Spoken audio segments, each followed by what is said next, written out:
नमस्कार।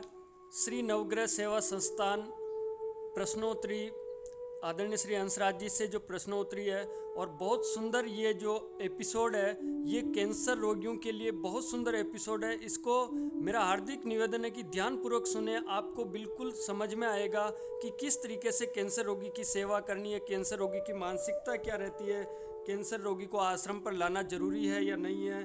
और इसके अलावा सबसे महत्वपूर्ण क्वेश्चन कि यहाँ कितने पेशेंट आते हैं, कितने ठीक होते हैं, और जो ठीक होते हैं वो कैसे ठीक होते हैं, और कैंसर सैनिक क्या है, और जो ठीक नहीं होते तो वो क्यों नहीं ठीक होते हैं। आइए विस्तृत चर्चा के लिए आदरणीय हंसराज जी से बातचीत करते हैं। नमस्कार। नमस्कार। श्रीमान जी, पहला प्रश्न ये मन में आता है कि कैंसर रोगी की मानसिकता, जब उसे पता लग जाता है कैंसर के वो रोगी है, तो उनकी मानसिकता कैसी हो जाती है? ऐसा संसार में मैं आपको दो उदाहरण देना चाहता हूँ। संसार में दो चीजें ऐसी है, एक मरा हुआ सर्प जी। और एक खाली बंदूक। अच्छा। ये दोनों यदि किसी मतलब एक खाली बंदूक, आपको पता नहीं इसमें कारतूस है, और मैं अगर आपकी तरफ तान दूं तो निश्चित रूप से आपको पसीना हो जाएगा। बिल्कुल। और एक सर्प जो आपको ज्ञात नहीं कि ये मरा हुआ है, और आप उसको अगर अचानक देख लें या आपका पैर उसको छू जाए तो आपको अचानक पसीना हो जाएगा। बिल्कुल कैंसर भी वैसा ही डर है। एक खाली बंदूक है और मरा हुआ सांप है, जिसको तथाकथित व्यापारियों ने, मतलब जिनको पैसा कमाना था, और मैं साफ तौर से कहता हूं कि आज बाजारवाद जो है, इसमें जो कीमो, रेडिएशन, सर्जरी और इम्यूनोथेरेपी और पता नहीं क्या क्या, मतलब जो अलग अलग तरह के जो चिकित्सा के जो क्षेत्र हैं, उन लोगों ने कम से कम धनाढ्य व्यक्ति का 2-3 करोड़ में और गरीब से गरीब व्यक्ति का 40-50 लाख रुपया उसका खर्च हो जाता है। तो पहली मानसिकता तो ये होती है कि रोगी देखता है कि अब तो मैं बर्बाद हो गया पैसे से। दूसरा, उसको अब तक यही सुनाई दिया गया है। आज के, मैं आपको सही कह रहा हूँ, इसमें कोई दम्भ नहीं भर रहा नवग्रह आश्रम। आज के 5 वर्ष पहले तो यही सुना जाता था कि कैंसर हो गया मतलब मरना ही मरना। अच्छा। परंतु अब इन 5 वर्षों से ये सुना जाने लगा, और खास तौर से इतनी लंबी तपस्या के बाद, इतने अच्छे शानदार रिजल्ट के बाद अब ये सुना जाता है कि कैंसर हो गया तो क्या हो गया। जैसे आपने एक विज्ञापन सुना होगा कि मैं हूं ना, तो आजकल अगर किसी को कैंसर होता है तो लोग नेट पे ढूंढते हैं और फिर उसके बाद में कहते हैं कि श्री नवग्रह आश्रम सेवा संस्थान है ना। बिल्कुल। तो ये जो उम्मीद बनती है, इससे उसकी मानसिकता में काफी फर्क है। प्रश्न ये भी आता है श्रीमान जी कि 100 रोगी है तो 100 में से 70 रोगी ठीक हो जाते हैं, लेकिन वो 30 रोगी ठीक क्यों नहीं होते, क्या कारण रहता है? ऐसा ये मैं सही मायने में अगर उत्तर दूं इसका, तो ये सटीक प्रश्न और बहुत अच्छा प्रश्न। इसका उत्तर ये है कि कीमो, रेडिएशन और सर्जरी ये जब होती है तो इसके बाद में तो जो WHO के जो आंकड़े हैं वो ये कहते हैं भाई 3 से 4% के बीच में सर्वाइवल रेट होती है।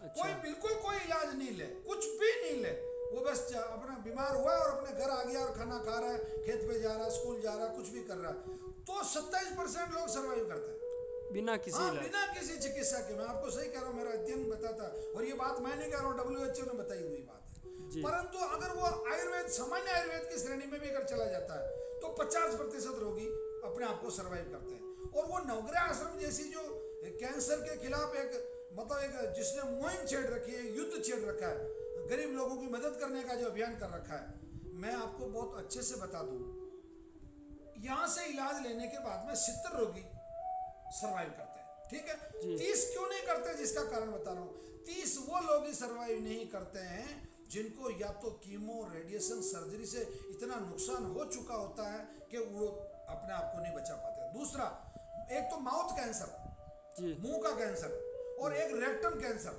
गुदा का कैंसर, इन दोनों की सर्वाइवल रेट 20% से ज्यादा नहीं है। अच्छा। और पुरुषों में सर्वाधिक माउथ कैंसर होता है, क्योंकि वो लोग गुटखा खाते हैं, तंबाकू खाते हैं, बीड़ी पीते हैं, अल्कोहल का उपयोग करते हैं, या अपने मुंह को कूड़ादान बनाते हैं। वो भले उनको भगवान ने मुंह दिया, परंतु वो कहते हैं हम इसको मुंह नहीं मानते, ये तो कूड़ादान है। तो उन कूड़ादान छाप दिमाग के जो लोग हैं, वो लोग बहुत कम सर्वाइव करते हैं। अब आप देखिए, मैं आपको एक बहुत अच्छा छोटा उदाहरण बताऊं। ब्लड कैंसर में 85% लोग ठीक हो जाते हैं। अच्छा। फेफड़े के कैंसर में 90% लोग ठीक हो जाते हैं। अच्छा। परंतु मुंह के कैंसर में 20% ही ठीक होते हैं। तो एक कारण तो ये हो गया, ये मतलब अलग अलग तरह के रोगों से, प्रकार के कैंसरों से।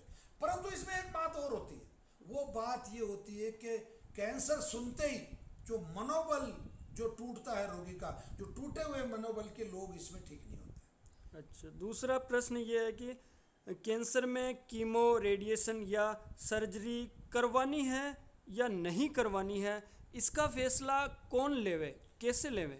इस मामले में देखो साहब, मेरी एक बहुत अच्छी थ्योरी है। जी। व्यक्ति गया, उसको दर्द हुआ, बायोप्सी हुई, सर्जरी बायोप्सी हुई, या एमआरआई हुई, या पेट स्कैन हुआ, सीटी स्कैन हुआ, या मार्कर टेस्ट हुआ, ट्यूमर मार्कर जिसको कहते हैं, और पता चल गया कि कैंसर है। ठीक।